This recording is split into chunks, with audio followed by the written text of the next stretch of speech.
3వ తరగతి 4వ తరగతి 10th క్లాస్ అవ్వాలి, అది అడ్డం, పెద్ద అడ్డం అనమాట. ఈ తల్లి బెంగ. ఇంకా ఆ 10th క్లాస్ కూడా అయిపోయింది అనుకోండి, ఇంటర్మీడియట్ ఎంసెట్లో సీటు రావద్దు, లేకపోతే మరి అలాగే భవిష్యత్తు ఏముంది అసలు.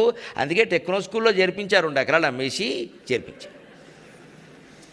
ఆ ఇంటర్మీడియట్ కూడా అయిపోయి ఎంసెట్ కూడా అన్ని కోచింగ్లు కూడా అయిపోయిన తర్వాత ఇంజనీరింగ్ ఎంసెట్ అయిపోయింది కదండి, మీ వాడికి ఇంజనీరింగ్ సీట్ వచ్చింది కానీ EEE రాలేదు. మధ్యలో DDE అని ఏదో వచ్చింది, EEE రాలా. అది రావద్దు.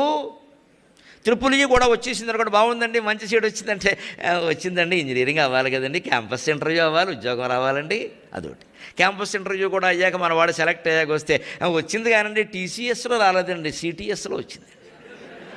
TCSలో కూడా ఉద్యోగం వచ్చాక మనం పలకరించి, ఏమమ్మా మీ వాడికి TCSలో వచ్చింది కానండి, ప్యాకేజీ అంత బాగుండలేదండి.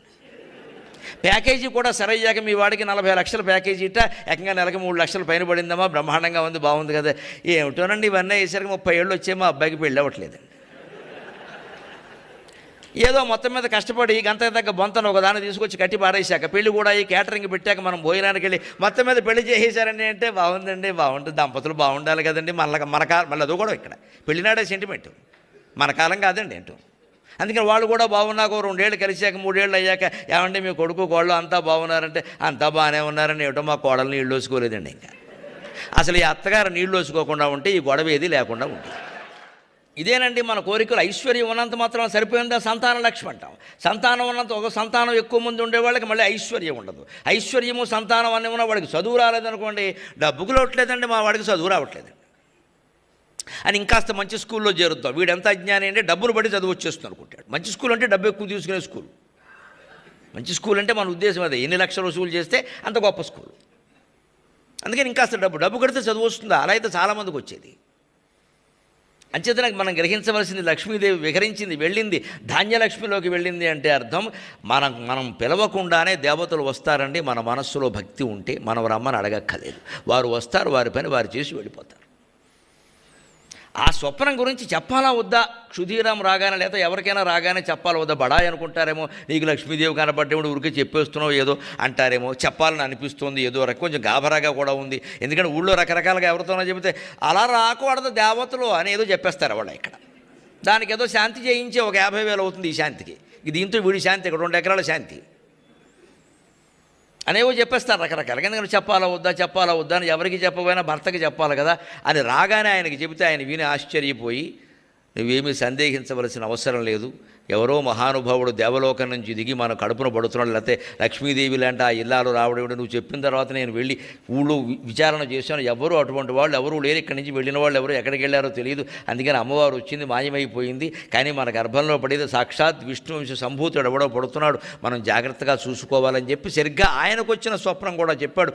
ఈ స్వప్నం ఈవిడికి ఎప్పుడు వచ్చిందో అప్పుడే ఆయన గయ్యలో పిండ ప్రదానం చేస్తుంటే, పోయినటువంటి వాళ్ళ పితరులు ఎవరికో 32 రకాల పిండాలు పెట్టిస్తారండి అక్కడ. అవన్నీ చేస్తూ ఉంటే, ప్రత్యేకించి గయ్యలో గదాధరుని యొక్క పాదాల దగ్గర పిండ ప్రదానం చేస్తూ ఉంటే, ఈయన కళ్ళు మూసుకుని ఆర్ద్రంగా పిండ ప్రదానం చేస్తున్న వాళ్ళు స్వయంగా, వీళ్ళు పితృదేవతలు స్వయంగా దిగి వచ్చి స్వీకరిస్తున్నట్టుగా అనుభవం కలిగిందండి ఆయనకి. పరవశించిపోయాడు నిజంగా.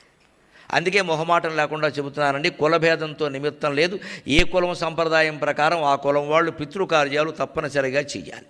బ్రాహ్మణులకు ఉండే సంప్రదాయం వేరు, వారి పద్ధతి వేరు, అందరూ వారిని అనుకరించాల్సిన అవసరం లేదు. మిగిలిన వాళ్ళకు కూడా మీ కుల పురోహితులను మీరు విచారణ చేస్తే ఏం చేయాలో చెబుతారు. మొహమాట పడకుండా తండ్రి లేదా తల్లి పోయిన వాళ్ళు ఆ తిథి నాడు ఆ రోజు ఏం చేయాలో, అది ఎక్కడా దాంట్లో మళ్ళీ దరిద్ర బుద్ధి కక్కుర్తి లేకుండా శుభ్రమైన వస్తువులు ఏవో ఏమి ఇయ్యాలో స్వయం పాకం కింద ఇచ్చేసి ఆ రోజంతా పూర్తిగా తల్లిదండ్రుల ధ్యానంలో గడపాలి. పితృదేవతలు రుణం తీర్చుకోవాలంటే అదే మార్గం. పూర్తిగా మా నాన్నగారు మా అమ్మగారు ఎవరైనా ఇంటికి వచ్చినా వాళ్ళ గురించే మాట్లాడాలి, ఇంకో మాట రావద్దు అసలు. ఎందుకంటే ఇవాళ మా నాన్నగారు తిథి అండి. అందుకే ఒక సంప్రదాయం ఉందండి మనలో, ఆ తిథి నాడు మా నాన్న తద్దినం అని ఘోరంగా మాట్లాడరండి. అలాగే మా నాన్నగారు వచ్చారంటారు గౌరవంగా. ఇవాళ మా నాన్నగారు వచ్చారండి, ఇవాళ మా అమ్మగారు వచ్చారు. అమ్మగారు రావడం ఏంటి, పోయి 6 ఏళ్ళు అయితే ఆవిడ వచ్చింది. అందుకని అక్కడ కూర్చున్నటువంటి బ్రాహ్మణుడు, భోక్త, స్వయంపాకం తీసుకుంటున్న వ్యక్తి ఎవరైనా సరే వాడు పితృస్వరూపం, మాతృస్వరూపం. ఎవరు పోయారని మనం భావించి పెడుతున్నామో వాళ్ళ స్వరూపం అదంతే. వారికి పెడుతున్నాం మనం, వీరికి పెట్టడం లేదు ఇక్కడ. అందుకే మీరు తద్దినం భోజనంలో గమనించండి, 4 కూరలు, 4 పచ్చళ్ళు, పరవా, ఇవన్నీ దేనికండి? ఒకటి తింటాడు, ఒకటి ఆయనకేదో ఇష్టమని చేస్తాం, ఈయన తినడం. ఈయనకి ఇది ఇష్టమో కాదు అని 4 రకాలు చేస్తే ఏదో ఓటు కాకపోతే ఓటేనా తింటారు. అక్కడ స్పష్టంగా ఒక మాట ఉంటుందండి, బాబు వడ్డించిన పదార్థాల్లో మీకు ఇష్టమైనవి స్వీకరించి ఇష్టం లేనివి పరిచయించి మమ్మల్ని మా పితృదేవతల్ని తరింపజేయవలసిందిగా ప్రార్థన, వశిష్ఠ వామదేవులు లాంటి వాళ్ళు మాకు లభించారు అని దండం పెడుతూ మాట్లాడతామండి. అక్కడ భోజనం పెట్టి వశిష్ఠ వామదేవులు లాంటి వాళ్ళు మాకు లభించారు భోక్తలుగా, మీ ఇందులో మీకు ఇష్టమైనవి తినండి, మేమేం బలవంతం పెట్టట్లా, వదిలేయడం తప్పు అనకూడదని. వాళ్ళు వదిలేస్తే వదిలేస్తారు, అది వేరే విషయం. అది వాళ్ళకి ఇష్టం లేకపోతే ఎలా తింటారు? నీకు ఇష్టమైనవి త్యజించి ఇష్టం లేనివి త్యజించి ఇష్టం ఉన్నవి స్వీకరించి మమ్మల్ని మా పితృదేవతల్ని తరింపజేయే ప్రార్థన. అంటే పోయినటువంటి తల్లి కానీ తండ్రి కానీ అక్కడికి వచ్చి తింటున్నారనే భావం లేకపోతే ఇలా చేస్తామండి మనం. చివరికి అశుభానికి కాదండి, శుభానికైనా ఇంతే. పెళ్లిలో మీరు గమనించండి, 60 ఏళ్ల మావగారు 20 ఏళ్ల అల్లుడు కాళ్ళు గడగడ పెట్టండి, అర్థం లేని వ్యవహారం, ఆయుక్షేణం కాదు. మామూలుగా ఎప్పుడైనా మావగారు అల్లుడికి దండం పెడతాడా? తప్పు కాదు. అక్కడ మాత్రం కాళ్ళు అడుగుతారండి ఖచ్చితంగా. అక్కడ ఏమంటారంటే లక్ష్మీనారాయణ స్వరూపస్య బ్రాహ్మణస్య అంటారండి. అతన్ని లక్ష్మీనారాయణ స్వరూపంగా భావిస్తున్నాం, మన అమ్మాయిని మనం లక్ష్మీదేవిగా భావించి కాళ్ళు కడుగుతున్నాం. కానీ సముద్రుడంత గొప్పవాళ్ళమై, జనక మహారాజు అంత గొప్పవాళ్ళమై మనం కాళ్ళు కడుగుతున్నాం. కానీ కేవలం ఏదో సాఫ్ట్వేర్ ఇంజనీర్ అని కాళ్ళు కడగట్లేదండి. వాళ్ళకైతే కాళ్ళు కడగక్కల, బూట్లు ఉంటాయి, బాగానే ఉంటాయి కాళ్ళు. అసలు విప్పితేగావి మనం కడగడానికి.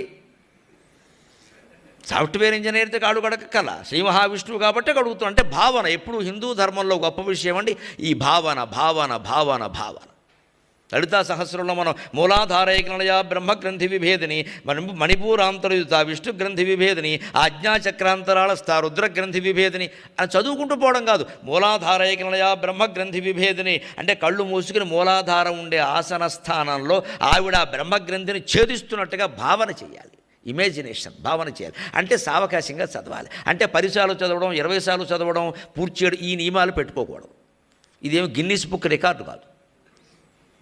మేము 100 మంది కలిసి ఒక్కొక్కరు 100 సార్లు చెప్పినా 10,000 సార్లు చదివాము. దేవతలు ఎప్పుడు ఈ బల్క్ ప్రోగ్రాములు చూడరు, అసలు అక్కడికి రారు వాళ్ళు. ఇదంతా ఏదో హడావుడు జరుగుతుంది వదిలే అంటాడు. అంతకంటే ఎవడో అది పట్టుకుని ఒక్కొక్క మాట వాడికి ఒళ్ళు గగురు పొడిచేలా చేసేస్తుంది. సవ్యమార్గస్థ సర్వాపద్వినివారిణి, ఆపదలో ఉన్నవాడికి ఆ నామం ఎలా పనిచేస్తుందండి? సర్వాపద్వినివారిణి అనగానే కళ్ళనీళ్ళు రావండి. అన్ని ఆపదల్ని నివారిస్తుందట. నాకు వచ్చిన ఆపద కూడా తప్పకుండా నివారిస్తుంది అమ్మవారు అన్న నమ్మకం కలగదా? ఆ భావనను కాసేపు అనుభవించద్దా? ఫీల్ అవ్వడం అంటారు ఇంగ్లీష్లో. ఆ ఫీలింగ్ ఏమి ఉండద్దా? ఫీలింగ్ అంటే ఇదేనండి, చదువుతూ ఫీలింగ్ అంటే ఇదే. ఎంతసేపు ఊరికే చదివేసేసి సరిగ్గా చదివామా లేదా, పెద్దవాళ్ళని కూర్చోబెట్టాం, శుక్రవారం చదివామా లేదా, స్నానం చేసి చదివి, ఇవన్నీ లెక్కలు రాసుకుంటారా? దేవతల పనే లేదా?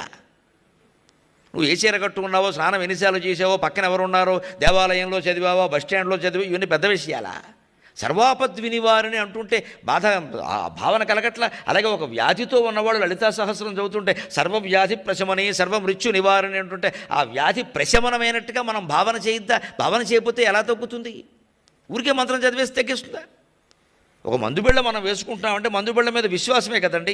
అది శుద్ధ మొక్క పొడైనా మనకి తెలియదుగా, వాడు కలిపినా అది మందుబిళ్ళే అనుకుంటున్నాం. డాక్టర్ దగ్గర చెప్పాడు, ఆ డాక్టర్ మీద మనకి నమ్మకం, పలానా డాక్టర్ గారు నాకు నమ్మకం అండి, ఆయన చెయ్యి చాలా మంచిది అంటున్నాం, మనం హస్తవాసి అంటున్నాం. ఆయన చెప్పగానే వెంటనే వేసుకుంటున్నాం. ఆ విశ్వాసం చాలా పనిచేస్తుందండి మందుబిళ్ళ కంటే ఎక్కువగా. అంచేది డాక్టర్ మీద ఎప్పుడు విశ్వాసం ప్రధానం. అలాగే సరిగ్గా మనం నామాయణంలో పారాయణంలో అటువంటి విశ్వాసాన్ని చూపిస్తే అది పనిచేస్తుంది. అందుకే కదా తండ్రి క్షుధీరాం అక్కడ ఆబ్దికాన్ని పెడుతూ అక్కడ ఉండి వాళ్ళు వచ్చి తింటున్నట్టుగానే భావన చేశాడు. అలాగే జరిగింది.